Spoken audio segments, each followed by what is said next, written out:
Bonjour à tous et toutes.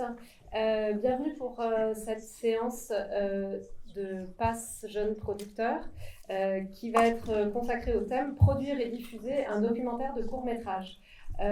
Cette séance va commencer par la projection du film de Clément Perrault, ici présent, Dans la tête un orage. Pour commencer, je vais simplement vous présenter les intervenants. Ensuite, on va vous laisser assister à la projection du film et on reviendra après pour le débat. Donc, Clément Perrault, donc le réalisateur, Clément Bigot de l'agence du court-métrage qui est chargé de catalogue et de son éditorialisation, Fabienne Enclos du CNC, chef du service du soutien à la diversité et de la création, et Elsa Klugertz, productrice chez Jonas Film et qui est donc la productrice du film que vous allez voir dans un instant. Je vous souhaite une bonne projection et on vous retrouve dans 20 minutes. Merci. Eh bien, rebonjour à tous et toutes. Alors, nous allons pouvoir commencer ce débat sur la production et la diffusion de documentaires de court-métrage en prenant l'exemple donc de ce film que vous venez de voir. Et je pense que la meilleure façon de commencer, c'est sans doute de s'adresser à l'auteur, de partir donc de ce qui a été à l'origine de ce film, ce qui t'a donné envie de commencer à travailler là-dessus. Quelle est l'idée première ? Alors, à l'origine, ce film, je ne l'avais pas pensé comme un film au début. En fait, c'est venu d'une rencontre, avant tout, une rencontre avec le lieu, qui est un quartier qui s'appelle le quartier du Forgnolais. C'est un quartier à côté de Calais, dans le nord de la France, donc en périphérie de la mer. Et c'est un lieu que j'ai rencontré il y a 4 ans, juste avant la période du Covid.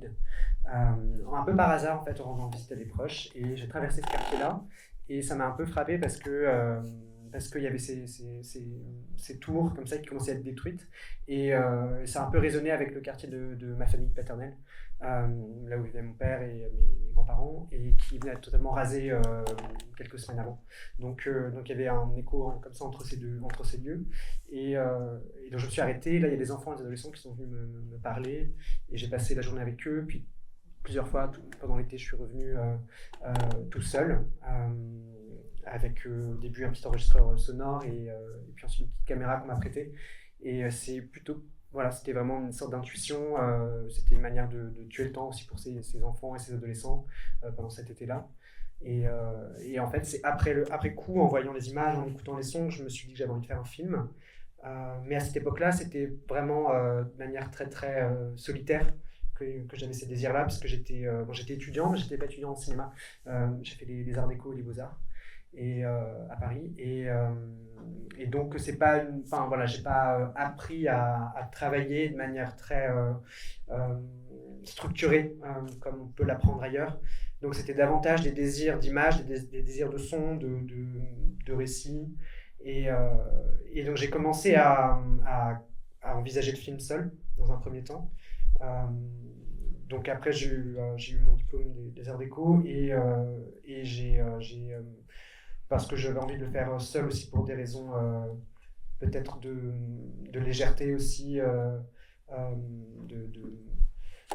envie de garder quelque chose d'assez intime avec les enfants et les adolescents de ce quartier-là. Je me sentais pas j'avais pas forcément envie d'en faire un film au sens propre du terme, mais plutôt peut-être une installation, peut-être quelque chose, une forme un peu hasardeuse, et donc d'y aller, de filmer, de passer des moments avec eux et de voir ensuite qu'est-ce que ça donnait. Et pour ça, parce que ça coûte quand même de l'argent même quand on est seul, j'ai demandé des aides à l'écriture, donc tout seul. J'ai fait des dossiers en fait où en fait, ça c'est intéressant, j'ai acheté ça je le recommande à tout le monde, un guide qui s'appelle Vidéadoc, le guide des aides à la création. Et pendant une semaine, c'était en plein Covid, on ne pouvait pas sortir, etc. J'ai épluché le bouquin, et c'est un livre qui est édité tous les 2 ans, un guide qui est édité tous les 2 ans avec tous les soutiens possibles. Donc moi j'ai regardé tout de suite les soutiens au court-métrage, sans boîte de prod, tout seul. Et j'ai eu plusieurs aides. J'ai eu d'abord j'ai eu une bourse du CNC, la jeune sortie d'école, qui est une bourse qui n'existe plus malheureusement, mais qui était adressé aux étudiants qui sortent d'école, pas forcément des écoles de cinéma d'ailleurs, et qui avaient un projet de film.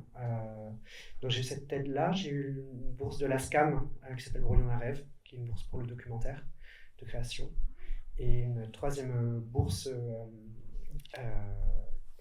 Fondation de France, ouais, qui n'est pas une bourse dédiée au cinéma de manière unique, mais plus pour des projets ancrés dans une dimension plus sociale, ce genre de choses.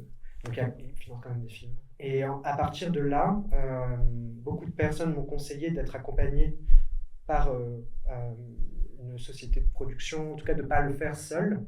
Donc c'est quelque chose que j'ai beaucoup réfléchi à ça, je me questionnais beaucoup là-dessus, et mon professeur de cette époque-là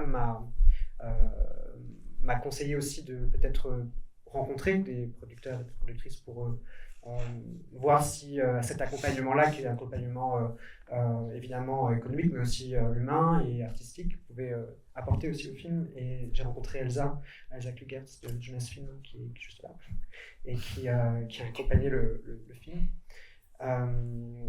Moi, comme j'ai pas fait d'école de cinéma, j'ai pas appris le scénario, les dossiers, je connaissais pas trop tout ça, donc je sais pas si je m'aventure peut-être dans d'autres questionnements. Peut-être qu'on peut passer un petit peu sur l'aspect maintenant quand Elsa rentre dans le parcours ce que je voulais dire, en fait, c'est que ce que j'ai proposé à Elsa comme dossier, c'était avant tout des images et des sons, en fait. J'avais fait 15 minutes de ce qui allait devenir des repérages, donc c'est comme déjà une première version du film, d'une certaine manière. Et c'est quelque chose... Ouais. Non, mais ce que je veux dire, c'est ce qui est intéressant, c'est que ce film-là, il est très emblématique du fait que écrire et produire un documentaire, que ce soit en court-métrage ou en long-métrage, c'est assez différent de produire et écrire un long-métrage un film de fiction, pardon. Et là, je trouve que ton exemple à toi, en tant qu'étudiant d'une école d'art, et ça renforce encore plus cette caractéristique et ça met en exergue cette particularité. Mais on peut en venir en effet à comment Elsa du coup s'est approprié ce projet de film qui n'était pas à proprement parler un scénario d'après. Oui. Ouais. Tu veux Je crois que je l'ai allumé. Ouais. Bonjour, je reprends au moment où tu m'envoies le dossier. Je reçois le mail de Clément et c'est vrai qu'a priori recevoir un dossier comme ça en production, c'est toujours un peu déstabilisant puisque on sait plus ou moins déjà qu'il n'y aura pas de scénario ou qu'en tout cas Clément n'a pas la volonté de le faire. J'avais aussi déjà collaboré avec des gens des Beaux-Arts et c'était aussi dans ce sens que le professeur de l'époque aussi j'avais fait une intervention aux Beaux-Arts parce que j'avais produit des élèves qui en sortaient ou du frénois, c'est-à-dire que très vite j'ai été cataloguée comme étant intéressée par la production de films dits expérimentaux. Donc dans cette catégorie-là, il semblerait que dans le court-métrage, ça inclut le documentaire. En fait, c'est simplement qu'on n'est pas certain qu'il y aura un scénario et un dossier comme on peut l'imaginer classique. Et en revanche, comme l'a dit Clément, il y avait aussi des images filmées, pas que un moodboard. Le moodboard était déjà très accompli. Enfin, c'est rare aussi de voir des moodboards qui ont une forme de cohérence et on voit que en tout cas, il y a probablement un réalisateur qui sait exactement où il va. Et la deuxième chose, c'est qu'il y avait un lien avec des images tournées par Clément. Et il me semble que là, j'ai pas du tout hésité, même si j'avais produit des documentaires, notamment long métrage cinéma, qui m'avaient parfois découragée, même si ils ont tous deux eu des beaux parcours de festival, notamment au Réel pour un des deux et l'autre qui avait été au FID. Je m'étais dit que c'était très dur de produire du documentaire en termes de diffusion notamment, donc je pense qu'on pourra en parler après, et que pour le producteur et pour l'auteur, cela peut être très déceptif quand vis-à-vis du travail engagé. Voilà. Notamment au montage, qui est un point dont on pourra parler avec Clément. Nous, c'est encore notre cas, mais en tout cas, dans le documentaire, c'est un endroit, je trouve, très fragile, où il faut que tout le monde soit très en forme, et armée quant au temps et à l'argent que cela peut dégager pour trouver le film. Bon, je ne sais pas si c'était clair, j'ai fait une digression. Mais à ce moment-là, j'ai dit à Clément, les images étaient géniales et je dis bon, j'étais plus très motivée par le documentaire, mais si c'est un format court, je trouve ça super parce qu'au moins on a un circuit de diffusion. Ça, c'était la première chose très concrète que je disais à Clément et on s'est dit à ce moment-là, j'ai obligé Clément à écrire un scénario. Puisqu'il était ces aides dans ta poche. La première chose, c'est que les aides qu'avait eu Clément ont été, ça c'est le deuxième temps plus financier, mais la première chose c'est qu'on s'est dit donc 2 co-auteurs, ou une co-autrice plutôt, et une lectrice consultante. Ça c'est un côté un peu scolaire, mais je me suis dit c'est bien parce que Clément n'aura pas l'énergie très clairement de l'écrire, mais parce qu'il n'en avait pas envie. À ce moment-là, on s'était dit ça. Oui, puis on s'est dit que tant qu'à y aller, en fait, autant y aller complètement. Et dans ce cas-là, non mais c'est vrai, bon, j'avais pas l'envie d'écrire un scénario parce que mon rapport au cinéma, c'est un rapport avec des images et du son. Mais bon, il y a les commissions, les aides à l'écriture que j'avais eues. Les aides à l'écriture généralement ne demandent pas de scénario, en tout cas pour le documentaire. On demande un sorte de traitement ou de synopsis détaillé. Donc j'avais déjà ça, mais là pour les aides à la production qu'on voulait tenter, il fallait quand même écrire un scénario. Et donc on s'est dit que peut-être avec quelqu'un venant de la fiction, une scénariste un peu plus cadrée, ça allait pouvoir en tout cas structurer un peu le film. Oui voilà, même si après le scénario on prend, on le jette dans le tournage. Et donc là, ici, j'ai une question. Dans ce cas-là, il y a quelqu'un qui est arrivé, qui a travaillé sur ce projet de film en ayant l'idée de le tirer un petit peu vers la fiction, au moins pour répondre aux exigences des commissions. Et du coup, ma question, c'est est-ce que ça a eu un impact sur le projet artistique pour de vrai ou pas ? Pas tellement, non. En fait, personnellement, je me pose pas tellement la question du genre. Non mais en plus je rigole, mais pas du tout. Ouais, absolument pas. Parce que c'est l'autre événement dont on va vous parler qui est survenu à ce moment-là. Oui. Oui, je me pose pas tellement la question du genre. Pour moi, la fiction et le documentaire sont pas si lointains. C'est plutôt les guichets, les commissions, les festivals même qui après mettent dans les petites cases. Donc j'avais déjà ce désir-là d'être dans quelque chose un peu hybride. Même si pour moi ce film il semble vraiment dans du documentaire. Après, non, le travail avec Margot Dieudonné, qui est la scénariste, ça a été vraiment d'essayer de structurer vraiment le film, quitte à être dans du bluff parfois, mais...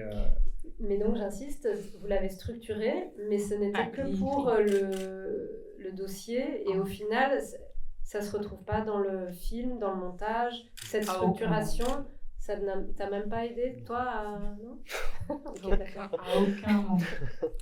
Et je dois avouer que si on parle du documentaire, et je peux être très transparent, parce que parfois la transparence, ça aide aussi à avancer les arts, je sais pas, mais dans le processus de financement, nous, on avait fait le documentaire qui avait été au réel, justement, en format long métrage. On avait passé le FAIA en aide à la production.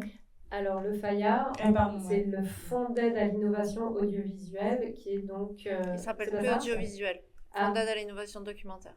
Donc, c'est le FAID. Le FAIDOC. Ah, ok. et on avait passé, mais en fait, on l'avait déposé d'abord à l'écriture, puis au développement. Et on avait chaque fois eu un peu le dernier tour. Donc, on a passé l'oral de la production, mais tout ça, je vous parle d'un délai de 1 an et demi.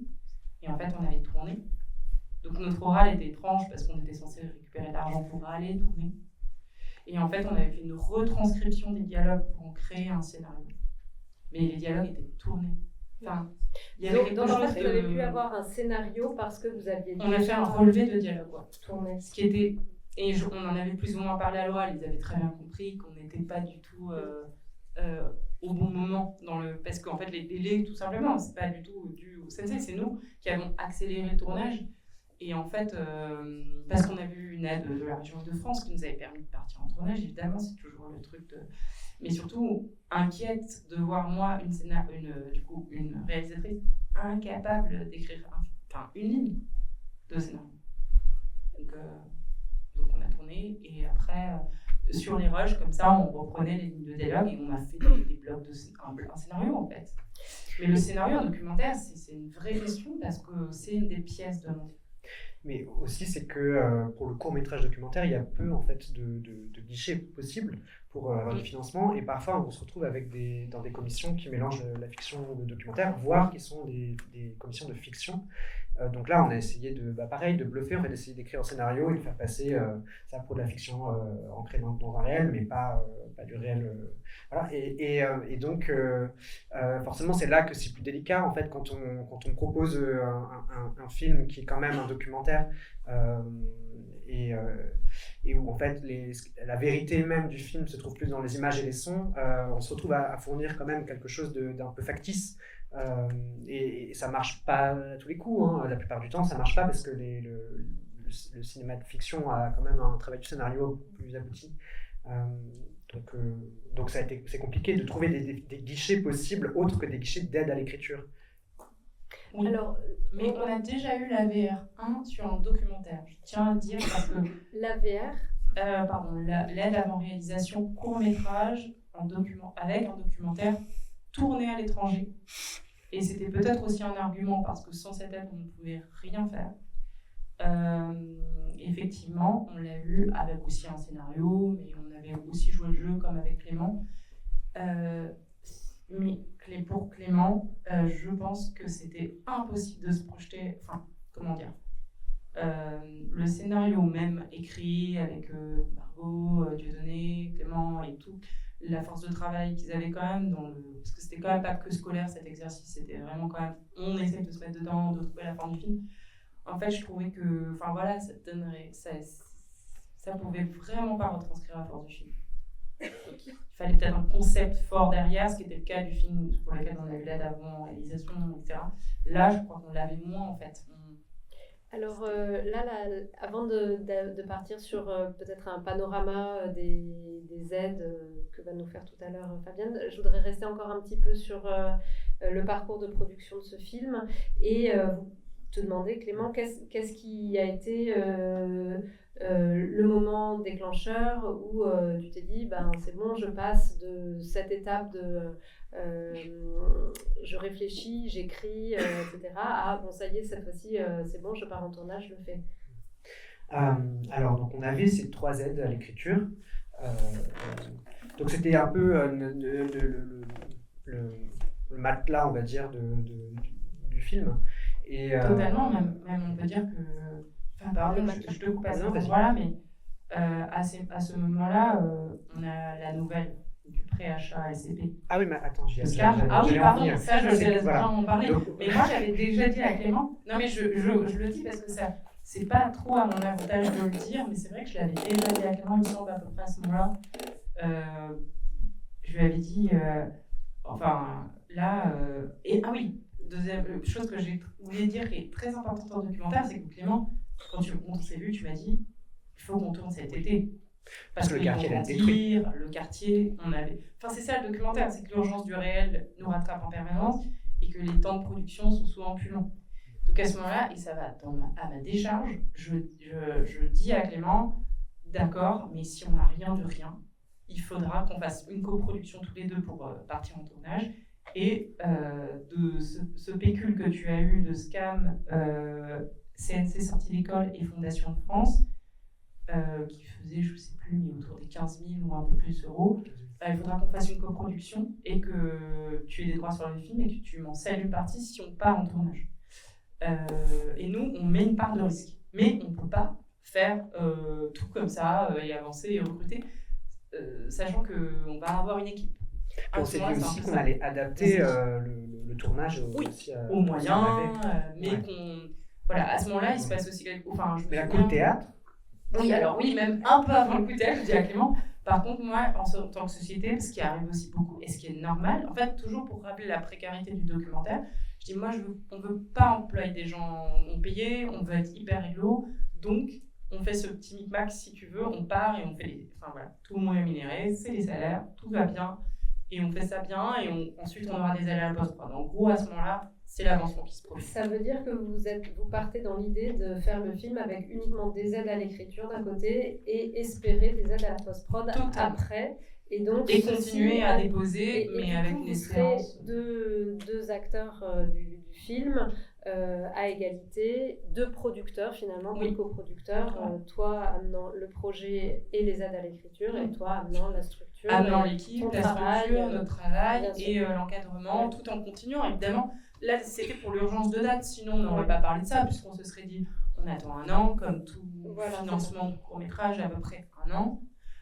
Et on voit, on fait un point attentivement. Enfin, on continue. Mais coup de théâtre. Oui, coup de théâtre. En fait, j'ai reçu un appel téléphonique d'une chaîne qui s'appelle LCP. La chaîne parlementaire. Voilà, qui lançait un partenariat avec la SCAM. Ils étaient allés voir la SCAM en disant bon, on veut financer un premier film. Donnez-nous toutes les bourses de Jean Rêve de l'année, et puis on choisit. Ils ont choisi mon film. Et ils nous ont proposé de. Alors, ils ne financent pas le court-métrage de documentaire, ils produisent des 52 minutes. Donc, ils ont voulu, au début, que le film se transforme en un film de 52 minutes, documentaire de télévision. Ce qui était un peu hors de question. Et en même temps, l'offre assez alléchante, parce qu'ils proposaient quand même de financer le tournage, finalement. Donc, tout, en fait. Et surtout, mais moi, j'ai pas... 15 000 aussi. Donc, ça, oui. 15 000, c'est pas non plus. Ah non, c'était pas du tout la ruée vers l'or, mais c'était 15 000 pouvant enclencher, là c'est de la pure production, mais le COSI pouvant enclencher une région, ça faisait d'un seul coup un tournage bien plus ambitieux, si ce n'est que, attention, le visuel engage aussi des salaires audiovisuels. Là, nous, on a découvert un pendant de la production qu'on n'avait pas connu avant. Et évidemment, ce sont des conventions qui exigent que l'électricien soit beaucoup mieux payé, etc. Il n'y a pas de tarif minimum, et ça paraît tout à fait normal, puisqu'il y a d'autres budgets. Mais à ce moment-là, je suis complètement d'accord avec Clément, on est à deux doigts de dire non, ce n'est pas un projet. Parce qu'on était à 2-3 mois du tournage, 3 mois du tournage peut-être. Et donc on s'est posé la question, et donc on les a vus, et on a essayé de comprendre ce qu'ils voulaient. On a essayé de négocier, et on a réussi à obtenir un accord où on signait et on partait en tournage, et on leur livrait un 52 minutes. En échange, ils nous laissaient faire un court-métrage de cinéma sur lequel ils n'avaient aucun mot. Ils vous cédaient les droits? Complètement. Ouais. En échange d'un 52 minutes. Voilà. Sachant qu'à ce moment-là, ils ne savaient pas qu'il y avait potentiellement une petite installation aussi au Beaux-Arts. Non, mais en fait, la réalité, c'est que... Non, mais la réalité de ces films-là, non, mais c'est important d'en parler, parce que je pense que ça doit s'ouvrir aussi, c'est que nous, on est toujours contraints, évidemment, à des contrats, puisqu'on a une production. Et à un moment donné, moi, quand j'ai rencontré Clément la toute première fois, il m'avait aussi parlé d'une installation. Moi, j'ai pas de problème, c'était des rushs qui nous appartiennent si on le fait ensemble, que c'est important pour l'exposition en question, que ce ne sont pas forcément des rushs du film, Enfin, je veux dire, c'est important de pouvoir faire des médiums différents de diffusion qui par ailleurs ne sont pas commerciaux. Tout de suite, l'œuvre n'est pas vendue. Enfin, l'idée, c'était plutôt de compléter une œuvre que Clément avait mis en place aux Beaux-Arts. Enfin, c'est vraiment un projet d'école. Enfin, encore une fois, c'est vraiment de l'artisanat. Et juste d'un seul coup, ça devenait plus... Comment dire? Ça nous mettait dans un truc qui n'était pas du tout ce qu'on avait prévu. Et puis aussi, qui dit... c'est la première fois que LCP envisageait de faire du documentaire de création. Donc ils sont habitués à un autre registre de documentaire de télévision, qui n'ont pas du tout le même langage. Donc on était très étonnés avec Elsa, on s'est demandé s'ils avaient vu vraiment les repérages filmés, parce que c'était pas du tout à 10 000 lieues de ce qu'ils peuvent accepter. Accepter et produire. Et produire, ouais. Mais alors, ils ont ce partenariat avec la SCAM, ça veut dire que ça les intéresse? Mais c'était la première année. Le documentaire de création? Oui, théoriquement. En théorie, ça les intéresse, mais dans la pratique... En fait, ce qui était très étonnant, c'est qu'on n'a pas échangé sur le dispositif du film. Ils étaient tout feu tout flamme, c'est super, bravo, allez-y, carte blanche. On s'est dit, oui, c'est vrai. allons-y dans ce cas-là. En fait, vous avez l'impression que c'était un peu un quiproquo, cette histoire? Oui. Il y avait un petit peu un quiproquo parce que c'est vrai que nous, on n'arrêtait pas de leur dire attention, nous, c'est vraiment un projet de cinéma de court-métrage, vous avez bien vu les rushs, je me sens qu'on leur a dit vraiment à la réunion. C'est très contemplatif. Et ils nous ont dit oui, mais ça parle aussi d'une jeunesse. Et il me semble qu'à ce moment-là, quand on l'a fait aussi, ça remplit une case pour eux. Mais c'était le sujet qui les C'était le sujet. sujet. La forme, Le ils sujet. s'en manquaient. Et ça, on l'a découvert après, après le tournage. Oui, au montage, complètement. En tout cas, ça vous a permis de financer le tournage, pardon. Aujourd'hui, très concrètement, je sais que ça a été vraiment des moments difficiles parce que ça nous a perdus dans le projet qui était le projet principal de cinéma quant au montage. Je crois qu'à un moment, on ne trouvait pas le film parce qu'on était en train de monter 2 films en même temps. Ça, c'est sûr. Donc ça, c'est vraiment le moment super dur pour moi, enfin globalement pour toute l'équipe. Et aussi, aujourd'hui, je ne sais pas ce qu'on peut dire, parce qu'on peut se dire que c'était aussi le seul moyen pour nous de tourner. Tourner dans les bonnes conditions, en tout cas. Dans des bonnes conditions, en une fois par exemple, pas y retourner à chaque fois, avoir un cadre de production et aussi peut-être, enfin c'est à peu près tout ce que ça nous a quand même permis ça, on va dire. Permis ça. Mais en échange, c'est un peu un pacte avec le diable, d'une certaine manière. Parce qu'en échange, on doit faire l'effort de livrer un 52 minutes. Moi, c'est mon premier film, donc j'avais pas fait de film avant. Je voulais faire un court-métrage, je voulais pas faire un 52 minutes, il n'y avait pas du tout un 52 minutes de télévision. Et au montage, c'était très très compliqué, puisqu'on s'est rendu compte que la chaîne avait des attentes qui n'avaient pas été formulées au moment de la signature, des attentes vraiment de télévision, et ça a été un bras de fer, mais en permanence, vraiment, ça a été très difficile. Et alors, ces attentes, c'était sur, je sais pas, j'imagine une voix off Des cartons, une voix off. Honnêtement, si on doit être... Un titre plus accessible. Un titre plus accessible. Des cartons en bas, type... comment ça s'appelle Les synthés.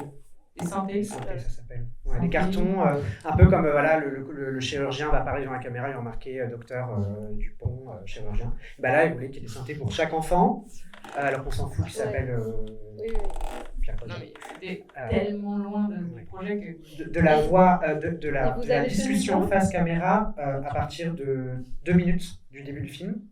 Donc pas de 3 minutes de silence, quoi. C'était donc quelque chose de très rythmé, discussion, voix, discussion, voix, discussion. Non, mais c'est intéressant parce qu'en fait, ce dont on se rend compte, c'est qu'il y a des choses qui leur paraissaient évidentes et dont ils n'étaient, enfin, du coup, ils n'avaient pas besoin d'en discuter avec vous. Oui. Et vous, il y avait des choses qui vous paraissaient évidentes, mais sauf que c'était des évidences qui se rencontraient absolument pas. Et quand ça s'est rencontré, ça... Oui, parce que eux, derrière, avec le film, voulaient produire un débat, donc produire du discours. Ils voulaient un film pour du discours. Et pour eux, le sujet du film, c'était quoi, du coup ? Bah, c'était quelque chose de, à mon sens, un peu condescendant sur les petits enfants du Nord de la France, de la banlieue, quoi. Et alors, est-ce qu'il y a eu un débat après ? Oui, il y a eu un débat auquel je n'ai pas été convié. Parce que... Ça, c'est de mauvaise foi parce que nous, on a dit on ne veut pas trop parler du projet. Donc oui, mais la date de diffusion, on l'a découverte sur Internet. C'est vrai qu'on l'a découvert. Parce que ce qui s'est passé aussi, donc on leur livre leurs 52 minutes, bon, ils aiment bien, ça a été très compliqué au début, mais ils ont fini par aimer. Et le moment où ça a été très compliqué, c'est quand on a eu le premier festival du court-métrage, parce qu'ils pensaient que le court-métrage, ça allait être un petit court comme ça, qui allait jamais être vu, etc. Et quand on a eu Cannes, c'est à ce moment-là qu'ils ont avancé la date de diffusion. Oui, c'est vrai. Ah, d'accord. Et qu'ils sont entrés un peu dans une colère folle, où ils ont voulu que le court-métrage ne vienne pas prendre le dessus sur leurs 50 minutes, dont ils s'estimaient être les propriétaires. Donc ils ont un mois après Cannes, ils ont diffusé le 52 minutes, ils ont créé ce débat-là, enfin ils ont organisé ce débat ils ont invité des sociologues, des anthropologues, des gens sûrement très intéressants par ailleurs, mais qui étaient là pour venir produire un discours là aussi sur les personnes filmées, sur les lieux filmés, et donc en fait transformer le film en un objet d'étude anthropologique. Et, enfin, un support, une illustration en fait d'un discours. Ah oui, mais en plus, si je puis me permettre aussi, enfin, bon, moi, du côté de la production, bien sûr, je suis totalement d'accord avec Clément, ça a été complètement douloureux. Après, ce qui était aussi une surprise, même pour moi, c'est que, en fait, le court-métrage, c'est quand même une chance qu'on a folle en France, quoi. C'est ça que ça raconte, en fait. Incroyable, la liberté qu'on a. Moi, je l'avais. Alors, j'ai eu très peu de préachats, hein, donc je le précise.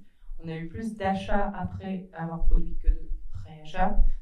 De fait, j'avais jamais personne dans la salle de montage, à part des gens en qui on avait confiance, qui étaient des gens dans le même cinéma que nous. Alors, le confort de produire comme ça, avec des gens qui donnent un avis, dont on est à peu près sûr qu'ils se trouveront ça super. Et là, on a eu quelqu'un qui était une bombe à retardement dans la salle et qui a clairement dit moi, le bruit des mouettes, je m'en fous, quoi. Et ça, c'était dur, en fait, parce qu'elle l'a formulé comme ça. Et elle a dit ça. Et même pour moi, c'était aussi un moment, pour Clément, évidemment, violent. Pour moi aussi, de me dire merde, qu'est-ce qu'on fait, quoi. Parce qu'il y avait un truc de la vidéo d'art, oui, comme ça, clairement. Ça intéresse personne, en fait. On fait pas de l'art contemporain, on fait du documentaire. Donc, déjà, qu'est-ce que c'est que le documentaire? Non, c'était assez violent. Ouais, un problème de langage. Un problème de... Enfin, c'était deux planètes et nous, on était tellement fiers de lui montrer le film en se disant mais là, on est super contents, quoi. Donc c'est sûr que c'est des moments après, ça existe aussi, il me semble, quand même, beaucoup plus dans des circuits commerciaux tels que le long métrage, c'est sûr, bien sûr que les producteurs racontent ça, un distributeur déçu, une chaîne déçue. Oui, mais quand c'est un préachat d'un film de cinéma, il y a plus de liberté.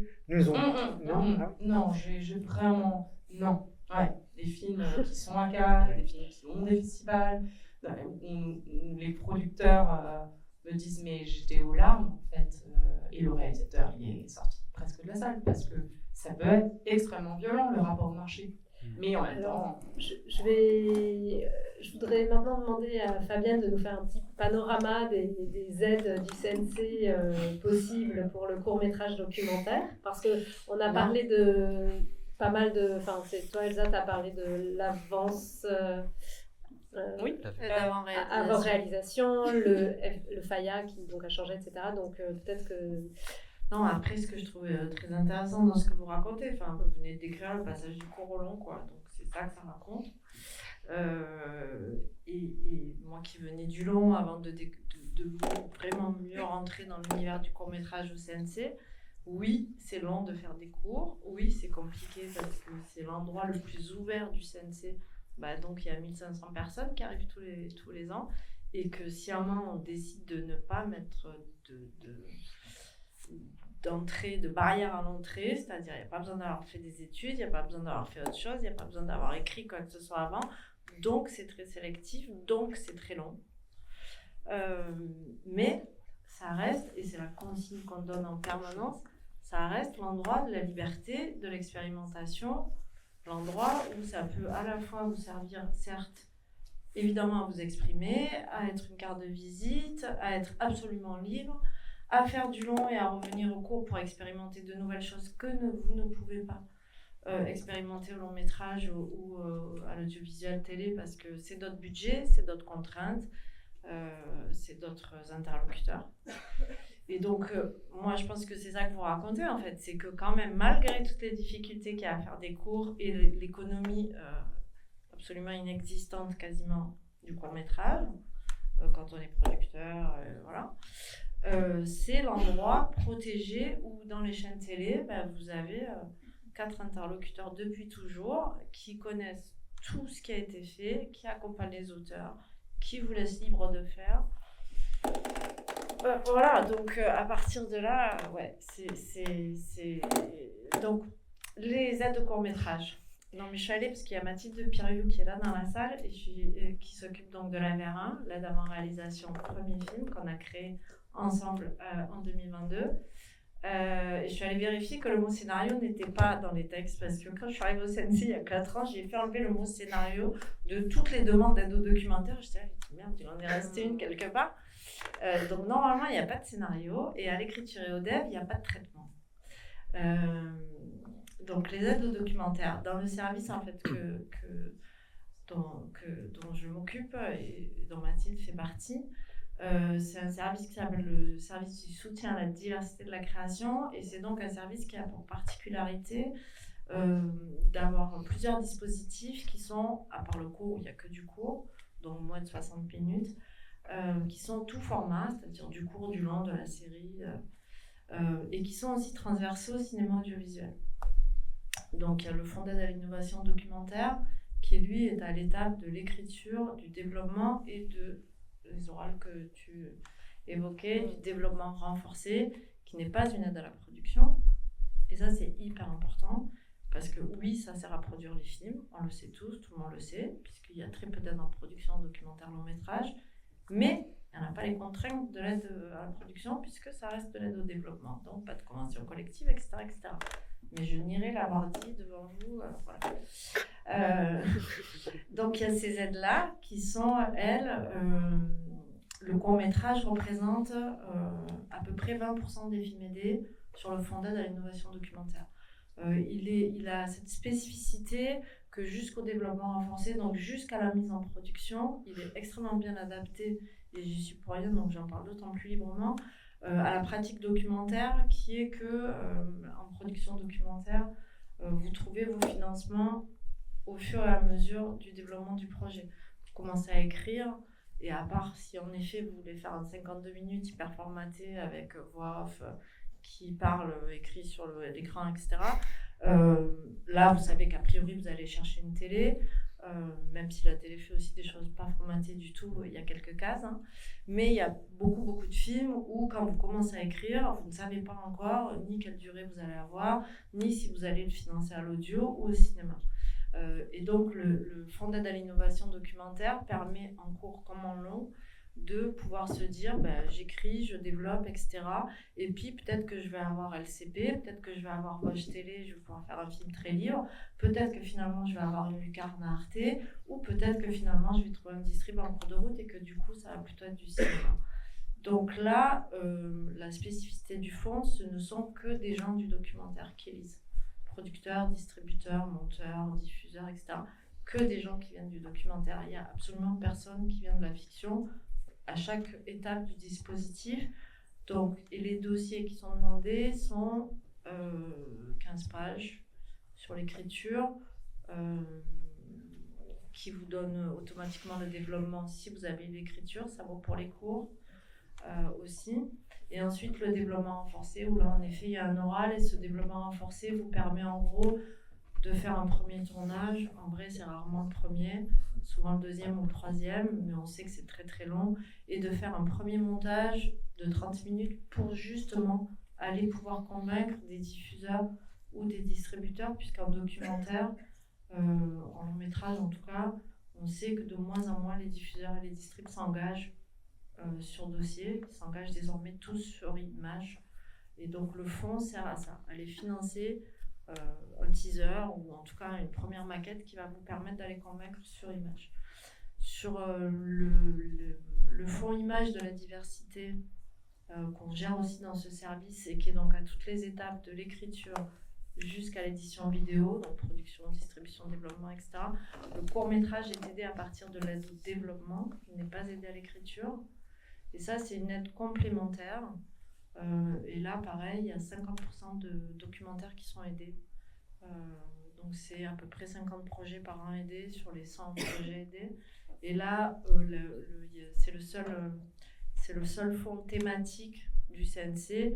Il est politique. C'est un fonds qui a été monté en collaboration et qui est toujours co-géré par l'Agence nationale de cohésion du territoire, qui a été créée après les émeutes de 2005, où il a été question de se dire on va aider à financer des films qui vont donner une représentation dans l'audiovisuel et dans le cinéma un peu plus diversifiée de la réalité française.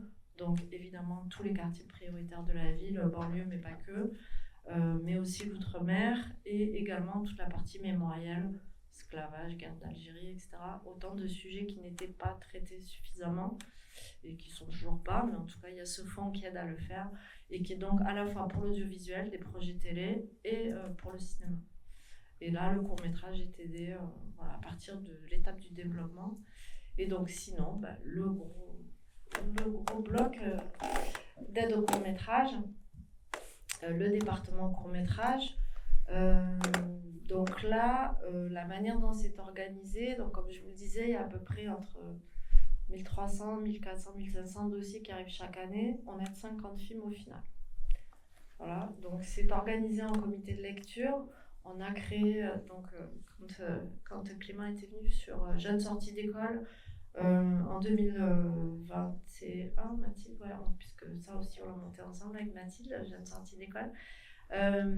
On s'est dit, bon ben voilà, les jeunes gens ils sortent d'école, ils arrivent en plein Covid, au pire moment. Voilà.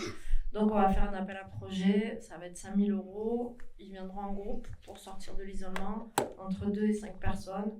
Auteur forcément, mais si producteur il y a, ou monteur, ou technicien, ou quoi que ce soit. Et puis si ça sert à payer les loyers, ça servira à payer les loyers, mais si ça sert au moins à leur mettre le pied à l'étrier et avoir un tampon CNC qui va leur permettre de sortir de cette période-là un peu moins fragile que la période de fait le CREI. Et du coup, c'était des bourses de 5 000 €. On a aidé 100 groupes de lauréats qu'on a aussi accompagnés dans l'année via des modules d'accompagnement, de rencontres avec les producteurs qui avaient lu, avec les festivals, etc., pour aussi accompagner de comment tout le secteur marche. Et ça nous a servi un peu d'expériment. On aurait bien aimé le poursuivre, mais il n'y avait pas assez d'argent. Mais ça nous a aussi servi pour expérimenter une nouvelle commission, qui est donc la commission premier film, la VR1, donc l'aide avant réalisation premier film, qui a, elle, pour le coup, été pérennisée en 2022. Donc si vous arrivez à une aide au court-métrage, vous avez une aide avant réalisation premier film. Premier film égale, les films d'école ne comptent pas, premier film égale premier film produit professionnellement. Et ensuite à VR2, donc l'aide avant réalisation autre film, c'est-à-dire tout sauf les deuxièmes films. Et ensuite vous avez aussi une AVR3, c'est une aide audiovisuelle. Si vous avez un préachat télé, vous pouvez venir mobiliser directement, enfin passer en aide sélective audiovisuelle. Et là ça va beaucoup plus vite, la sélectivité est meilleure. Mais c'est des sommes moindres. La manière dont c'est organisé par rapport aux documentaires et aux autres genres, c'est qu'en comité de lecture, sur ces aides-là, les comités de lecture sont séparés par genre. Donc il y a des comités de lecture fiction, des comités de lecture documentaire et expérimental en effet. Ça ne veut pas dire que le documentaire est expérimental. Et des comités de lecture animation. Et ensuite, ces comités font une première présélection.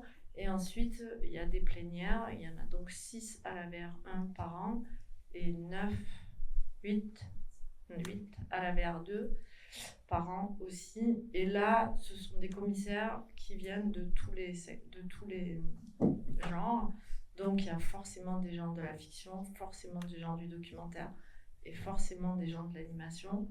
Plutôt des gens qui viennent du long, donc beaucoup l'habitude de lire des dossiers.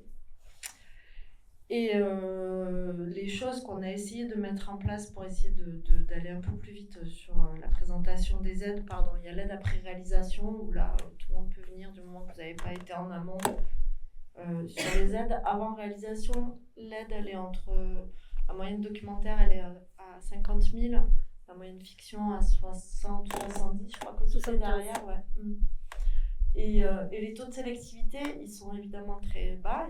C'est 5% de films aidés sur l'ensemble des projets déposés. Par contre, ils sont meilleurs en documentaire qu'en fiction, puisqu'on reçoit à peu près, je ne sais plus les chiffres en tête, mais c'est 6 ou 7. Non, moi, j'ai noté que le taux de sélectivité pour le documentaire était de 20% contre 4% pour la fiction. Ouais, ça doit être là-dessus, sinon je l'ai dans j'ai fait le calcul. Ouais, c'est ça. Dans mon souvenir, il y a à peu près 10% de documentaires aidés, 30% de films, 10% de documentaires déposés, 30% de films aidés. Donc, ce qu'on a essayé de faire pour adapter au mieux, puisque c'est quand même ça l'idée, au CNC, quand même, on est là pour adapter au mieux nos dispositifs au réel de ce qui traverse le secteur professionnel.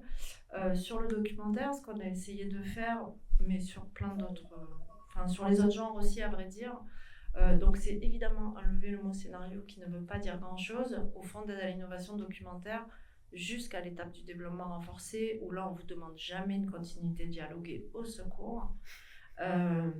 On demande en effet un synopsis très très développé.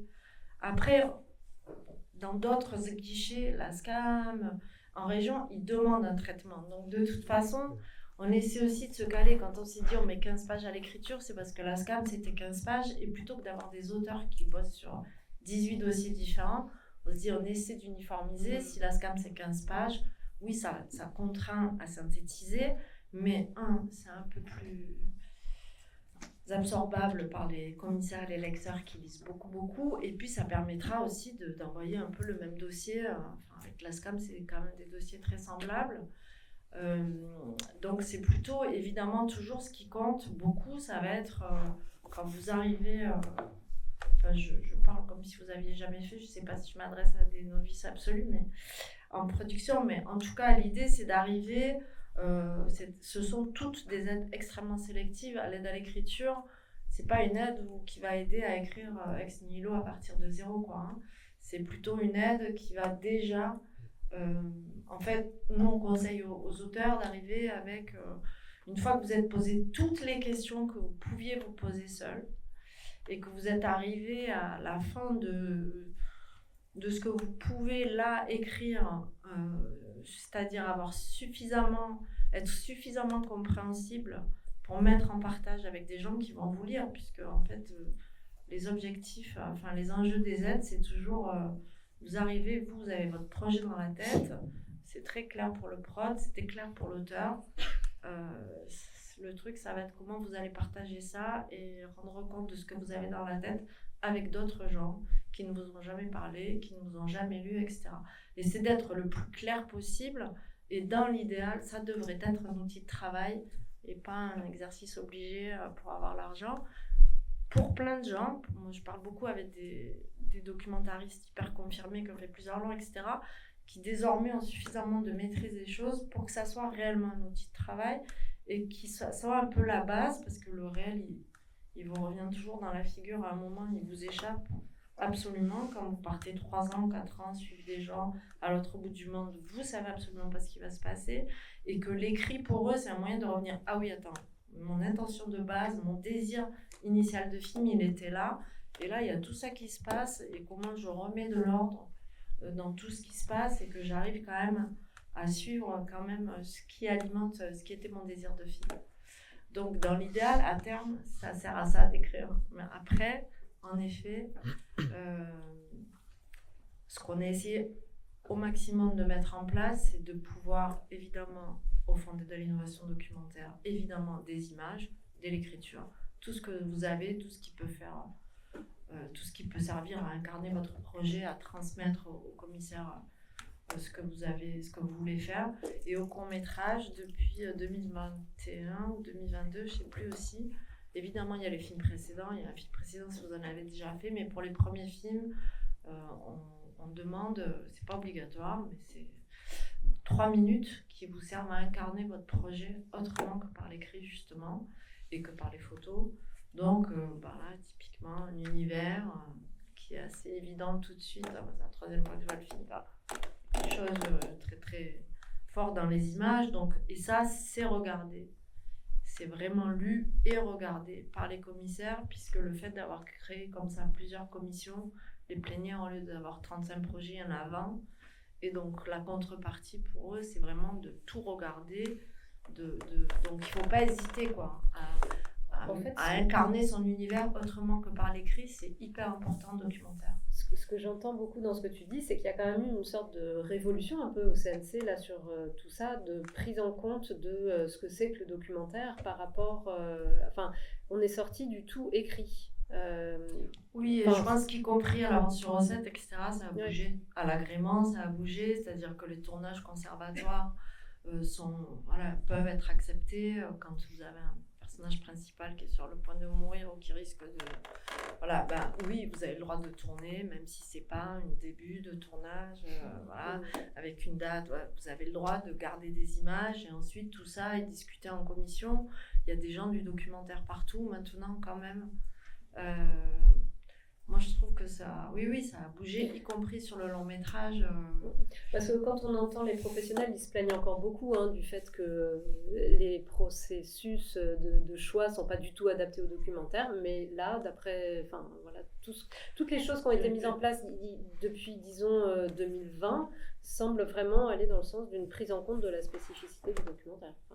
En tout cas, sur le court-métrage, il y en a 1 ou 2 par plénière, donc on insiste régulièrement sur attention au genre, etc.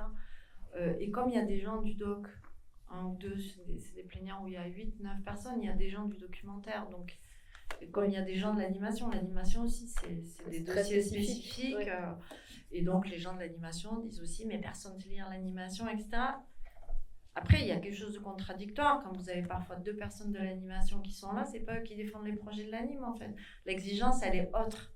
Et c'est pareil pour le doc. Vous n'allez pas forcément être là où un sujet, pour les gens de fiction, ça peut marcher. Pour défendre du documentaire, les documentaristes, ils vont dire non, mais pas du tout. Plus voilà. dur, en fait. Donc, en fait, il n'y a pas de formule magique. L'idée, c'est d'avoir juste des gens, en effet, qui viennent et des écoles d'art et du cinéma plus mainstream. Et du documentaire, voilà. Sauf au fond d'aide à l'innovation documentaire, où là, il n'y a que des gens du documentaire. Et je pense que ça, c'est hyper important aussi voilà. Alors peut-être qu'on peut parler maintenant un petit peu de la diffusion. Après peut-être que c'est après réalisation, parce qu'on a eu quand même une aide à la post-production de Cinéma 93, une aide au film court du département de la Seine-Saint-Denis, qui en fait nous a permis de terminer le film quand même dans des bonnes conditions, alors que on a pris de l'argent. Totalement, parce qu'en fait, oui, le déroulé, enfin, tout ce qu'on vous a expliqué des premiers financements nous amène, nous, en tout cas très rapidement en production, à ne pas vouloir, et aussi parce qu'on essaie de s'inscrire, je travaille pas toute seule, je travaille avec une chargée de production qui est même plus directrice financière à notre échelle en tout cas, parce qu'on vient de faire un premier non-fiction, et vraiment, on peut dire qu'elle est directrice financière. Je pense qu'elle m'a tout de suite dit, et elle avait raison, attention, on doit séparer les 2 économies. Parce qu'en fait, c'était déjà un peu illégal. On n'allait pas aller vers 2 circuits. En fait, c'était un peu bête en soi, parce que c'est pas très profitable en fait. On aurait pu économiser un peu plus. En fait, on a fait un circuit audiovisuel pour lequel tout le monde était payé dans un contexte audiovisuel, et on a payé tous les autres en techniciens de court-métrage. Ce qui nous a amené à avoir 2 plans financiers. Le circuit audiovisuel, c'est pour le pour 52 de LCP. Mais en fait, psychologiquement aussi, comme ça, avec Clément, on séparait les 2. Donc, en fait, ça faisait des choses différentes, mais c'était très important pour nous, d'un seul coup, de séparer les 2 économies. Donc, le projet audiovisuel, en fait, pour le coup, on est arrivé à quelque chose de... on pourra parler peut-être des économies de producteurs plus tard, mais en court-métrage, il est rare que le producteur soit rémunère, ça c'est évident. En revanche, il peut dégager, et c'est aussi rare d'ailleurs, des frais généraux, c'est-à-dire pour payer les bureaux, et c'est rare. Souvent, c'est plutôt de l'endettement, le court-métrage, globalement. Mais c'est une réalité, et je pense que les sociétés, ça c'est encore d'autres débats en fait. Mais avant le passage au long-métrage, je ne vois pas, moi encore, la solution d'une rémunération. En revanche, sur l'audiovisuel, il me semble que nous, en tout cas, on a dégagé les frais généraux, j'en suis sûre déjà, pas de salaire producteur, mais les frais généraux. Sur le circuit du court-métrage du même film, quand bien même on avait déjà des rushs, comme les gens étaient rémunérés de l'autre côté, on a aujourd'hui, en tout cas, simplement l'aide de Cinéma 93, qui est venue donc, bien après, mais qui est géniale, qui est une aide à la post-production, qui existe aussi au CNC. C'est juste que si on a une, on ne peut pas déposer l'autre, c'est à peu près normal. Et là, ça nous a servi à... Là, on n'est toujours pas dans un film amorti, ça veut dire qu'en fait, on a toujours une dette sur ce film, et là, qui est maintenant amorti grâce à un achat français. Pour nous, c'est juste incroyable. On n'avait jamais vécu ça, c'est-à-dire qu'on a 2 projets, 2 films qui étaient compliqués à plein d'égards, mais qui en fait, tous les 2 trouvent une économie, ce qui est juste incroyable. Donc, en fait, c'est sûr qu'on dit tout ça, et c'est important de dire que la télé, c'est une vraie contrainte. En fait, c'est notre vie de production, c'est notre vie de réalisation. Et là, nous, on a quelque part, c'est génial, le film était à Cannes d'un autre côté. Enfin, je pense qu'on a eu une espèce d'alignement d'étoiles après une espèce de tempête, de questionnement, de création. Et je pense aussi des équipes assez géniales parce que même s'il y a des endroits de montage, ça a pu poser question parce que le monteur qui arrivait avec un projet qu'il adorait se voit contraint à aller vers de la télé, etc. Donc après, on a aussi séparé ses postes. Mais c'était aussi une réflexion au fur et à mesure. Alors, je juste voudrais préciser. quand même donner la parole à Ah oui. l'autre Clément pour Je- parler de la diffusion du film qui a été un très très beau parcours de diffusion. Mais Juste Je une t'appelle. phrase très rapide, c'est juste pour préciser que l'aide de Cinéma 93, ils aident, donc on donne juste une version de montage quasiment finale, et alors ils aident beaucoup les documentaires, le court-métrage documentaire. Ils aident aussi la fiction, mais il y a beaucoup de documentaires, ils sont vraiment très sensibles, et aussi dans cette aide-là est comprise une aide à l'écriture pour un prochain projet. Donc ça c'est super quand on est auteur, parce que c'est 2 000 € qui peuvent servir à écrire un prochain projet, que ce soit documentaire ou fiction. Donc, Et c'est pareil au CNC, les aides après réalisation, elles sont très très bénéfiques pour les documentaires. À l'aide après réal, le pourcentage aussi est très élevé. Et je crois que c'est pareil à l'avance sur recette. Mais ça raconte qu'en effet, de nouveau, il est plus facile de comprendre un documentaire quand on le voit terminé que de le lire sur dossier parce que le réel il échappe. Et c'est un peu la contrainte du. c'est le principe du documentaire. C'est le principe du documentaire. Alors, Clément Bigot. Donc Clément s'est occupé donc de la diffusion du film de Clément Perrault en tant que donc chargé du catalogue de l'agence du court-métrage. Alors peut-être tu peux expliquer un petit peu l'agence du court-métrage en 2 mots et expliquer du coup quel a été ton rôle sur la diffusion du film. Oui, bonjour à tous. En 2 mots, l'agence du court-métrage, c'est une association qui distribue le plus vaste catalogue de court-métrages français qui existe, donc un catalogue de plus de 15 000 films. C'est une structure qui existe depuis 40 ans et on a un fonctionnement assez spécifique où on est amené à accueillir de manière très vaste, on va dire, la production française de court-métrage. Donc un peu plus de 500 films par an, avec une logique assez différente d'autres distributeurs qui vont se positionner de manière très précise sur un petit lot de films, une dizaine, vingtaine, trentaine par an. Nous, on a un fonctionnement qui est autre, mais aussi parce qu'on est subventionné par le CNC pour pouvoir le faire, et être l'endroit où un diffuseur, quel qu'il soit, et là on verra un petit peu plus en détail ce que ça peut être, peut trouver des courts-métrages français, faire des programmations sur mesure, avoir un travail vraiment à la carte sur une très grande variété de films. C'est bien qu'on parle de Cinéma 93, parce que moi, c'est à ce moment-là que j'ai entendu parler du film, parce que je regarde les résultats des commissions, et dans mon souvenir, vous l'avez eu finalement assez peu de temps avant Cannes, c'est que ça s'est quand même assez vite enchaîné. Donc nous, on arrive sur le film, en fait, en gros, au moment de l'annonce de la quinzaine des cinéastes. On te contacte, Elsa, comme on fait toujours pour des nouveaux films qu'on repère en festival, pour voir le film et éventuellement se positionner, affirmer un intérêt, non seulement pour que le film rejoigne notre catalogue, ce qui est plutôt la règle de la bonne partie des films produits en France, mais parfois se positionner de manière un peu plus claire et affirmée sur les ventes audiovisuelles de certains films. Donc on a signé un contrat de distribution ensemble sur l'ensemble des droits d'exploitation. Et ensuite, le film, en effet, a eu un parcours en diffusion qui est assez intéressant et qui permet là en fait, d'expliquer un peu ce que peut être la diffusion du court-métrage. Donc après la première mondiale du film à Cannes, en fait, nous on a un partenariat en tant que distributeur avec la quinzaine des cinéastes depuis l'année dernière pour la reprise en salle de la programmation de la quinzaine, donc aussi bien long métrage que court métrage. Donc ça a lieu en ce moment, par ailleurs, si ça vous intéresse. Et donc l'agence du court métrage est distributrice des 2 programmes de court métrage qui sont montrés à Cannes, qui sont repris ensuite dans toute la France pendant 10 jours, dans une vingtaine de salles partenaires qui choisissent les longs métrages et les programmes de cours qu'ils souhaitent faire découvrir à leur public. Donc dans ce cadre-là, le film a été montré dans à peu près 7 ou 8 séances un petit peu partout en France. Il y a eu 22 séances de court-métrage l'année dernière et on est à peu près sur les mêmes chiffres cette année. Donc ça, c'est vraiment une exposition hyper intéressante et une circulation d'un film voilà, qui bénéficie aussi de cette reprise cannoise et d'une sorte de tournée qui suit un festival, ce qui est quand même assez rare et inédit.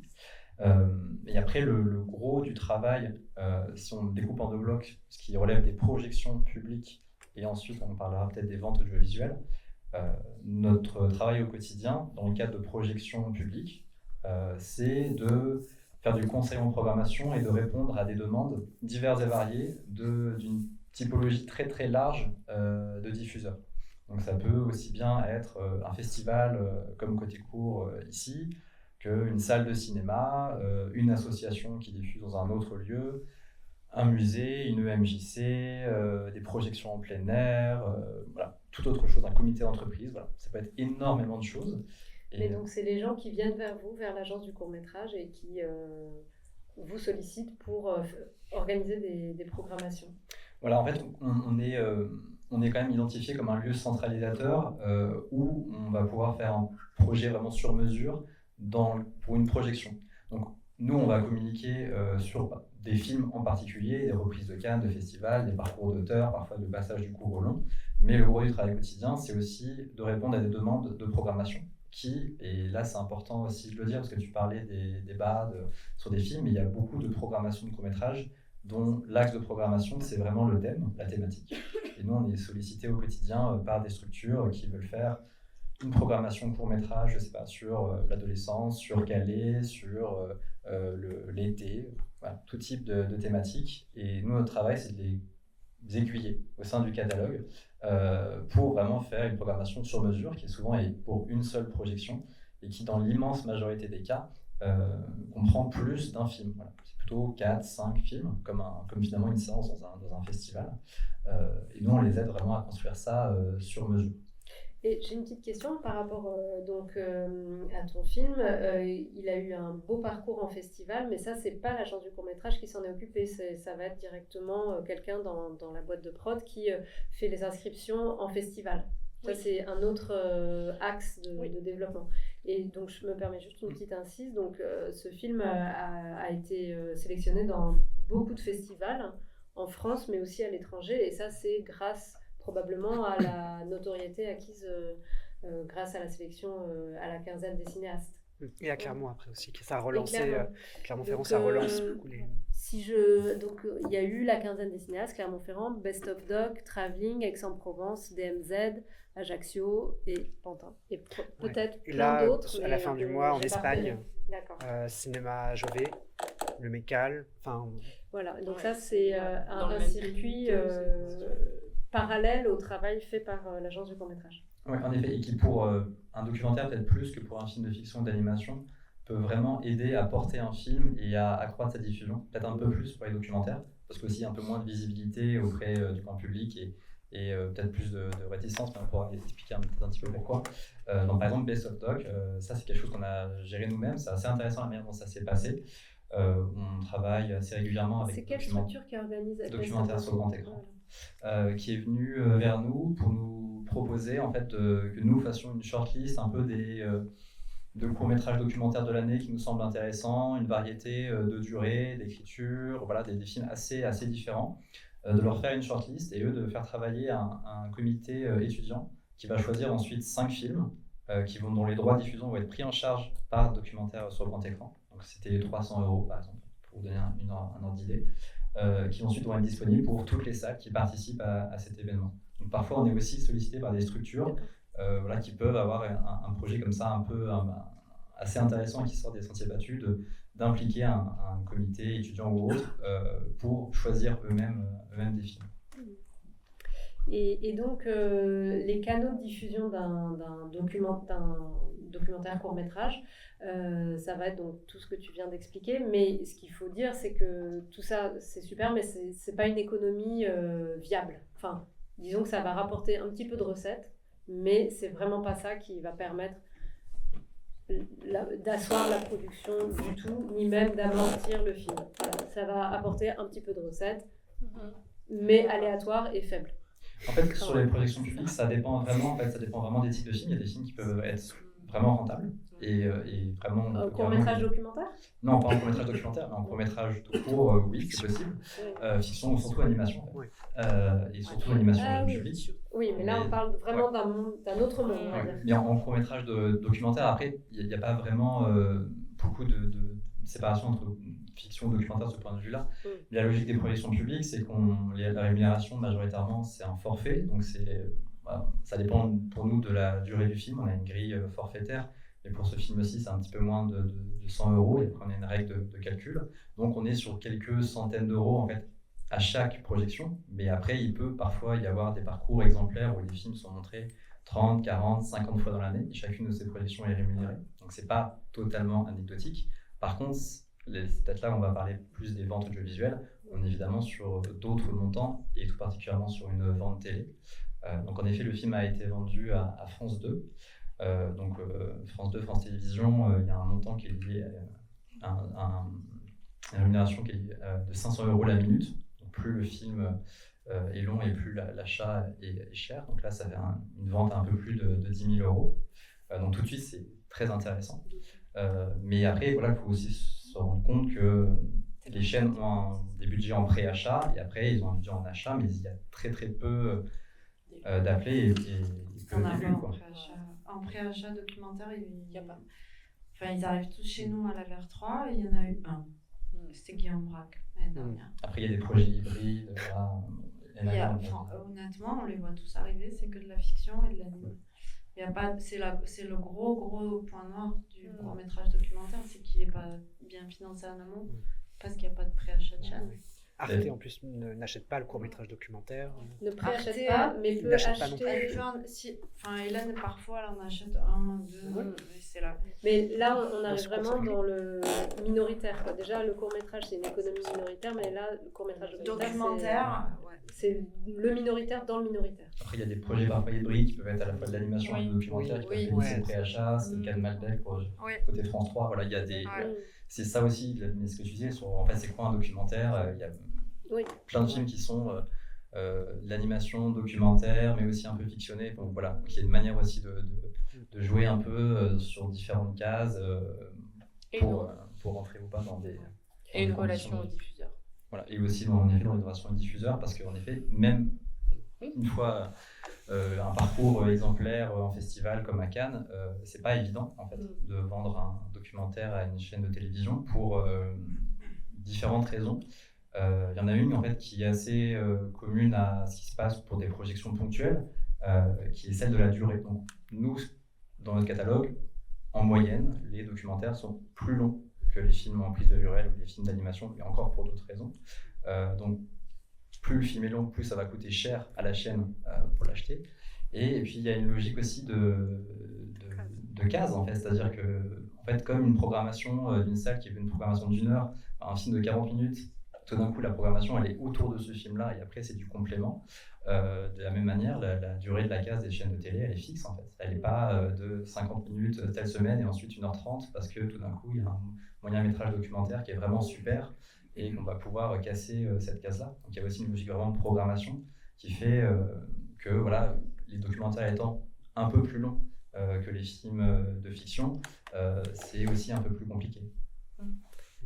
Alors, il y a un autre support que tu n'as pas encore évoqué, c'est la VOD, qui commence à prendre aussi de l'importance d'un point de vue financier. Oui, la VOD, nous on travaille énormément sur cet axe-là avec beaucoup de plateformes. C'est en termes de volume d'activité, c'est devenu très très conséquent. La VOD, en revanche, sur des montants de rémunération, c'est pas du tout ceux des chaînes de télévision et encore moins ceux d'une première fenêtre qui achètent 500 € la minute. Si on parle de la SVOD, donc la VOD par abonnement, on travaille avec à peu près toutes les plateformes qui achètent du court-métrage et du court-métrage français pour les plateformes internationales. Et pour vous donner une idée un peu en termes de montant, pour 12 mois de droit, nous, on essaie de négocier quelque chose qui est autour de, on va dire, 200 et 300 € en moyenne par court-métrage. Et parfois, il faut négocier ferme, voire refuser des offres qui sont très, très, très basses. Voilà. Et on essaye de favoriser les rémunérations au forfait et pas en partage de recettes. Et pas au nombre de clics, enfin au nombre de visionnages. Voilà, au nombre de visionnages ou en nombre d'achats. Où là on est en partage de recettes et on est tout de suite les recettes sont beaucoup plus aléatoires et souvent plus faibles, donc on favorise voilà, un montant forfaitaire. Et alors les plateformes qui sont actives sur le documentaire court-métrage documentaire, c'est... Donc il y a bien sûr Tank, que vous connaissez probablement, qui est vraiment spécifiquement dédié au documentaire, mais aussi avec cette logique très large de les documentaires peuvent prendre des films documentaires mais de l'animation, des films hybrides, plein de choses. On travaille beaucoup avec Tank, on leur vend une quinzaine, vingtaine on va dire, de films par an. Donc c'est vraiment une plateforme de référence. Et après, il y a toutes les plateformes qui, sans être spécialisées documentaires, au gré à la fois des parcours en festival, il faut bien le dire, de la thématique d'un film qui résonne ou pas tout d'un coup avec une actualité généraliste ou liée au cinéma, ou tout simplement au fait que aussi ces plateformes se déplacent en festival, visionnent des films, nous on leur fait des sélections, vont s'intéresser à tel documentaire. Donc on vend des courts-métrages documentaires aussi bien à Filmo que Univers Ciné, beaucoup, la Cinétech pour la partie vraiment patrimoine, où on vend beaucoup de courts-métrages documentaires à la Cinétech. Et Mubi aussi. Et Mubi également, qui a là beaucoup Mubi sont plus dans une logique où ils savent déjà ce qu'ils veulent, en fait, ils repèrent les films en festival et ils poussent très loin le geste vraiment éditorial de choix des films, mais d'aller chercher quelques courts-métrages. Et pour le coup, il y a, on va dire, relativement peu de courts-métrages sur Mubi, mais c'est des gestes vraiment assumés. C'est ce film-là et pas un autre. Voilà. Là où la logique sur d'autres plateformes peut être un peu différente, où on propose nous beaucoup plus et on fonctionne plus par lot.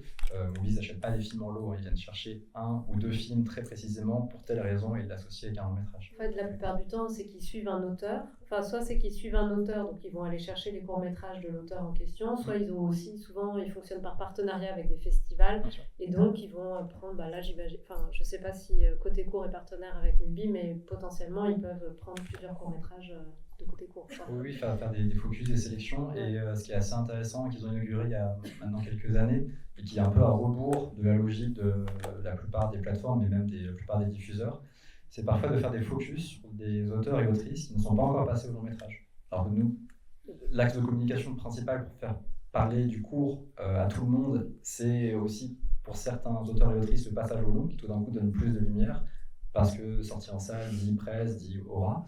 Mubi a pris le problème à l'envers en proposant à ses abonnés la filmographie courts-métrages d'auteurs et d'autrices qui ne sont pas encore passés au long et qui peut-être ne passeront pas au long dans les années à venir. C'est pas ça forcément l'enjeu. Et alors, dans La Tête en orage, est-ce que ça a été acheté par une plateforme de VOD, non? Non, en fait, c'est pas possible puisque maintenant ça a été acheté par France. Voilà, en fait, pour expliquer aussi, c'est qu'il n'y a pas de chronologie des médias dans le court-métrage, mais de fait, il faut s'en faire un peu une tout de même, parce que quand un film est acheté, mais que ce soit beaucoup Canal+, Arte ou France Télévisions, la chaîne prend des droits exclusifs, parce qu'elle achète 500 € la minute, sur des droits linéaires, donc les droits télé, liés à la diffusion à la télévision du film, mais aussi sur des droits non linéaires, donc aussi les droits VOD, dont l'étendue est assez vaste. Donc tant que le film est sous exclusivité chez France Télévisions, mais aussi Arte, Canal+. Et l'exclusivité, elle dure combien de temps à peu près? Donc c'est 30 mois le contrat de France Télévisions. Après, sur la fin du contrat, en fonction du nombre de passages du film, l'exclusivité peut être lâchée un tout petit peu plus tôt. Et généralement, elle le passe combien de fois à peu près, le film? En fait, il n'y a pas de nombre de passages fixe. Voilà. Il y a un nombre minimum. Mais ça, deux, je crois. Je crois que c'est 2 ou 3 minimum. Mais voilà. Donc, dernière question aussi. Quand France 2 l'achète, évidemment, c'est pour la diffusion linéaire et non linéaire. C'est ça, en fait. Donc, en fait, il faut pas sous-estimer par ailleurs le nombre de gens qui regardent vraiment les émissions de court-métrage en prime time, à la télé. On pense que, moi personnellement j'ai pas de télé, mais il y a vraiment beaucoup de gens en fait, qui regardent ces émissions. Il paraît que des gens ont la télé. Voilà, ils ont la télé et non seulement ils regardent, donc les audiences sont pas du tout anecdotiques. Mais il y a en effet une hybridation de plus en plus de toutes les chaînes sur du linéaire à la télé, en prime time, et ce qu'on appelle parfois la catch-up TV, donc ce qu'il y a en ligne, le rattrapage sur les propres plateformes et sites des chaînes. On connaît le ratio entre le nombre de gens qui visionnent en ligne et ceux qui visionnent au moment du passage télé ou... Ça varie vraiment d'une chaîne à une autre, ça dépend des films. Je pense que ça dépend aussi, pour le coup, Là, non, les films communiquent pas forcément film par film, mais je pense qu'il y a aussi des différences en fonction de la durée des films. Peut-être que la question de l'animation fiction ou du documentaire, c'est pas exactement les mêmes résultats, mais les chaînes sont quand même assez rappels, et je pense que c'est aussi intéressant parce que c'est pas forcément l'image qu'on a, que en fait la diffusion aussi en direct à la télé, il y a vraiment des gens qui regardent ces films-là, quoi. C'est pas du tout anecdotique et c'est pas quelque chose qu'on maintient dans les contrats juste parce que c'est comme ça, quoi. Donc en effet, pas d'exploitation en VOD pendant la durée de l'achat de France 2. Donc il y a une sorte de chronologie des médias qui fait que le film sera disponible à partir du moment où les droits France Télévisions seront échus. Et là, on pourra vendre le film à telle plateforme. Dans 2 ans et demi. Alors moi, j'ai encore des questions à poser, mais tout d'un coup, je me dis que peut-être que vous aussi, vous avez des questions. Oui, j'en vois une là-haut. Bonjour. Moi, je me demandais, en fait, vous parliez de la vraie contrainte qu'imposait la télé sur le formatage et tout. Est-ce que c'est établi? Est-ce que, enfin, vous disiez que ça peut quand même laisser des libertés. Ils peuvent quand même laisser des libertés. Est-ce qu'il y a moyen d'appuyer ça? Est-ce qu'il y a des chaînes qui contraignent plus que d'autres? Et la deuxième question, c'est plus pour Clément. Pourquoi est-ce que tu racontes pas exactement où le documentaire a lieu? Parce que moi, quand je l'ai vu, j'ai l'impression que c'était un endroit un peu magique. Enfin, on n'arrivait pas vraiment à le situer. Voilà. Pour la première question, je ne suis pas sûr d'être la personne la mieux placée pour répondre. Je n'ai jamais travaillé avec d'autres chaînes de télévision, donc je ne sais pas du tout s'il y a des chaînes plus souples. En l'occurrence, LCP était assez souple parce que on s'est aussi battu. On a aussi essayé d'expliquer que le projet qu'on a proposé n'était pas celui qu'ils souhaitaient qu'on développe ensuite au montage. Après, disons qu'ils n'ont pas préacheté un documentaire de cinéma, ils ont voulu coproduire un documentaire télé. Donc c'est peut-être pour ça aussi qu'ils avaient des attentes un peu plus formatées, même si j'en doute pas qu'il y a des possibilités de faire des documentaires plus libres, dans peut-être d'autres chaînes de télévision, mais là c'était la première fois qu'ils préachetaient un documentaire de création, mais quand même documentaire de télé, donc ils n'avaient pas, je pense, la vision de ce que ça pouvait être, ça faisait pas partie de leur paysage. Voilà. Après, pour répondre à ta deuxième question, là c'est plus sur le film en lui-même, plus que la production. Mais pour te répondre en quelques mots, moi ce qui m'a en fait un peu marqué quand j'y suis allé, la première fois quand j'ai un peu rencontré le lieu, c'est quelque chose que je trouvais assez métaphorique dans cet endroit.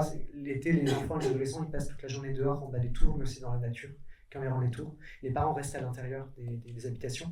Donc en fait, tout l'extérieur est un peu comme une sorte de terrain de jeu ou une sorte de territoire de l'enfance. Donc il y a quelque chose d'assez, qui m'a rappelé aussi ma propre enfance, mais que je trouvais assez métaphorique en fait, cette espèce de grand territoire un peu en mouvement comme ça, avec ces petits groupes éparpillés ou ces petites solitudes comme ça, d'enfants et d'adolescents qui grandissent un peu par eux-mêmes. Et j'ai pas voulu, le lieu il est quand même, il est chargé de quelque chose, même si c'est pas dit que c'est le quartier du Fort Miolet à Calais. Il y a quand même la présence des mouettes, il y a dans l'architecture, dans la sensation, on sent quand même que, en tout cas j'ai l'impression, peut-être que je pourrais me contredire, mais j'ai l'impression qu'on sent qu'on n'est pas, que c'est pas partout, et en même temps il y a quelque chose d'assez universel dans cet endroit-là, et dans des préoccupations aussi qui peuvent se retrouver dans d'autres endroits. Donc c'est vrai qu'il y a quelque chose d'un peu ambivalent comme ça, d'être à la fois très ancré dans un territoire. C'est une région qui a quand même souffert de la désindustrialisation, mais quand même avec des choses qui sont assez universel et propre à l'enfance et l'adolescence en tant que tel. Et c'est pas un documentaire informatif sur ce quartier-là, le quartier du Fargnolé à Calais. Alors que par exemple dans la version de LCP, c'est quelque chose de beaucoup plus nommé, c'est écrit au début, c'est nommé, c'est voilà, quelque chose de plus informatif.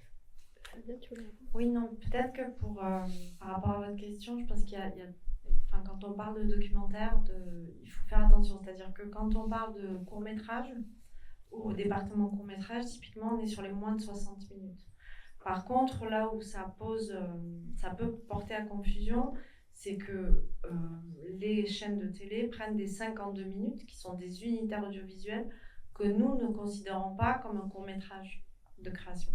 C'est pas le même format, c'est pas la même destination. Donc, vous pouvez être très, très libre et faire un 54 minutes, mais si vous faites un 52 minutes télé, typiquement, vous n'allez pas venir au court-métrage. C'est d'autres guichets, c'est la direction de l'audiovisuel qui, elle, s'engage sur des films justement faits pour les chaînes, pour les cases audiovisuelles. Donc, quand on parlait de liberté, etc., on était vraiment sur la forme court-métrage, pur court-métrage, entre guillemets. Et d'ailleurs, sur l'aide avant réalisation audiovisuelle, la VR3, il y a des cases très précises. Et c'est là qu'on accepte les films, nous, qu'on accepte d'examiner les films au CNC en considérant que c'est du court-métrage.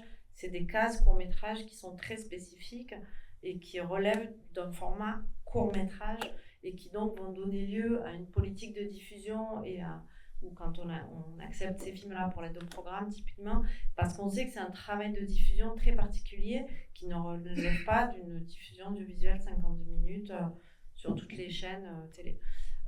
Et donc la liberté, en documentaire en tout cas, de création, pour le coup on le voit nous au Fonds d'aide à l'innovation documentaire, il y a 3 cases qui ressortent tout le temps, sur tout format aussi.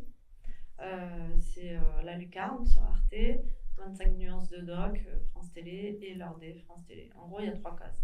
Donc vous dites-vous quand même que toute la planète documentaire française, et pas mal aussi à l'international, elle produit pour ces 3 cases. Et ces 3 cases, c'est en tout même pas 20 films par an.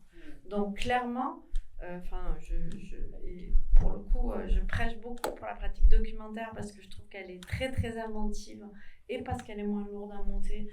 C'est quand même là beaucoup qu'on voit de l'innovation, qu'on voit de le renouvellement des formes dans le cinéma, etc. C'est très libre.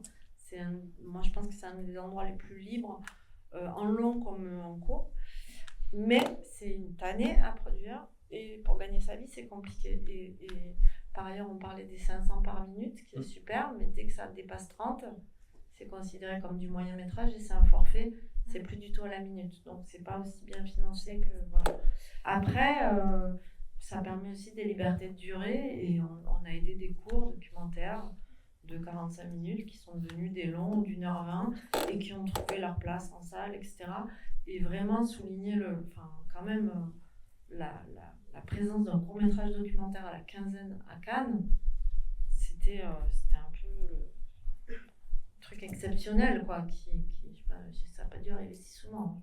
Mais même à Clermont-Ferrand, dans la compétition nationale, j'étais le seul documentaire en court-métrage. J'avais un autre documentaire, c'était un documentaire d'animation, mais un documentaire d'image réelle, il n'y avait que celui-là, ce qui est quand même... Parce que c'est compliqué à produire, je pense, vraiment. Alors, il y a encore il y avait une question en bas, tout en bas. il y avait ça. Je vais donner bonjour. Est-ce que le fait de passer justement ce format de 52 minutes, ça vous a donné envie de produire des films plus longs, des choses, rester dans les documentaires ou partir sur la fiction, ou est-ce que ça vous a ouvert vos horizons de création? Alors, je pense pas que ce soit le fait d'avoir fait un 52 minutes. En revanche, le 52 minutes, quand même, l'avantage, si on peut quand même être honnête, qu'on en tire, c'est que ça a permis, en fait, on a monté une première version du cours. Ensuite, on est passé aux 52 minutes en montant une première version. Et en fait, en faisant des allers-retours comme ça entre les deux formes, ça a permis quand même de donner plus de temps à cet espace du montage et donc de repenser en permanence même le court et après de repenser le long et ça donc faire des mouvements qui finalement sont quand même assez fertiles. Après on a tourné très peu de temps en fait, donc pas un temps adapté à un 52 minutes normalement, donc disons que ça m'a pas ouvert je me suis pas senti dans une économie du long. Par contre, oui, j'ai envie d'aller vers la fiction et du long, mais c'est plus des envies qui sont propres à moi et qui sont en fait très, très lointaines de celles d'LCP. Alors, il est 15h30 et je crois que la séance va bientôt se terminer, mais il y avait encore une question en bas. Est-ce que vous pouvez passer le micro, s'il vous plaît? En fait, j'ai une question par rapport au métier de producteur. Donc, en fait, vous avez évoqué le fait que c'est très difficile de voir suffisamment d'argent même pour rembourser les frais. Donc, en fait, j'aimerais bien savoir un petit peu plus sur l'économie du producteur. Et aussi, pour les jeunes réalisateurs, pour les premiers courts-métrages documentaires, les sorties de l'école, comment trouver un producteur? Alors, la deuxième partie de la question, Trouver un producteur. Peut-être pour toi, Oui, je pense que je peux. En tout cas, en tous les cas, si... Alors, la première chose, ce serait peut-être de les identifier, c'est-à-dire peut-être d'aller vers des films qui vous ont plu, en court-métrage notamment. Je parle pour moi, c'est-à-dire des productions artisanales qui produisent du court et les premiers longs-métrages, idéalement les deuxièmes, etc., mais qui, dans un processus créatif, si ça se passe bien et que tout le monde a envie de retravailler ensemble, c'est de partir d'un court-métrage et avec un même auteur, arriver à faire un bout de chemin de son œuvre. Donc dans ces cas-là, je vous conseille d'aller voir des courts-métrages ou de les voir en ligne, ou de tous les chemins de diffusion dont on a parlé, et d'identifier, de noter les producteurs qui vous plaisent, par rapport au film en fait. Moi, je réfléchirais comme ça si j'étais autrice ou auteur. Et par ailleurs, il me semble qu'il y a des registres, probablement, de production quelque part. Les festivals. Les festivals peuvent les donner. Instagram, maintenant, c'est quand même... Unifrance d'abord, qui est un annuaire de cinéma, qui est un répertoire. Et aussi, il y a le site Film Documentaire, si vous êtes dans le champ du documentaire, en tout cas, qui est assez exhaustif, où franchement, vous trouvez tout, quoi, sur le film, sa carrière, la production, etc. Alors, il nous reste 2 minutes, donc je suis désolée, peut-être qu'on peut prendre une dernière question. J'ai juste pas répondu sur les du producteur, c'est ça. Je ne veux pas non plus plomber les trucs. En même temps, voilà. Mais je crois qu'on en avait pas mal parlé aussi. Il y a un oral au CNC notamment qui permet aux sociétés de production de se présenter une à une pour être soutenues sur un programme de film. Moi, en tout cas, personnellement, j'avais pas fait d'études de cinéma. Donc, j'ai d'abord vécu grâce à mon chômage. En fait, ce que je veux juste dire, c'est de l'entrepreneuriat. Voilà. Avant tout. C'est-à-dire que moi, on m'a toujours dit, avant 10 ans, ouvrir un restaurant, faire la production de films, construire un avion, ça n'existe pas vraiment. Après, il y a des chances, il y a des réseaux. Voilà. Moi, c'était pas mon cas. Donc, voilà. Et donc, dans ces cas-là, ça prend du temps et il faut avoir les moyens potentiellement de s'endetter. Et ça peut être ensuite une dette viable, c'est-à-dire la dette viable en production, c'est d'aller voir les banques notamment et d'avoir des projets qui sont signés et qui sont du coup, je parle de long métrage parce que l'économie du court n'existe pas. Et en fait, de créer une dette sur des projets qui seront ensuite rentables. Qui sont ensuite, comment on dit, rentables. Oui, mais pardon, c'est comme d'acheter un appartement, ils appartiennent du coup à la banque, ces projets. C'est une cession de droit en fait. Je caricature. Mais c'est un peu ça. On paye de lourds intérêts. Mais d'ailleurs, il y a une commission, il y a un oral et on nous demande en quoi ce projet est viable. Et évidemment, la première chose qu'ils vont faire, c'est d'aller voir ce que fait ce réalisateur. Voilà. Pour ma part, j'avais signé un long métrage qu'aujourd'hui on vient de terminer. Ça fait 7 ans. Bon, c'est aussi un contexte, voilà. Mais c'est sur ce premier long métrage que la structure de la société s'est construite. Juste parce qu'on vient justement de faire les 2 programmes et donc on a entendu 70 boîtes expliquer comment elles vivent. Donc pour vous répondre très simplement, au tout début, comme tu dis, tout le monde fait autre chose, enseigne, mais ça peut être vrai toute une vie. Hein. Fait de la direction de prod sur d'autres projets, est intermittent quand ils y arrivent, technicien, etc. etc. Quand vous arrivez à avoir ce que nous on appelle interne et en externe, je pense aussi le Graal, c'est-à-dire l'aide avant réalisation, ça permet de commencer à structurer sa boîte parce qu'il y a quand même 10% de frais généraux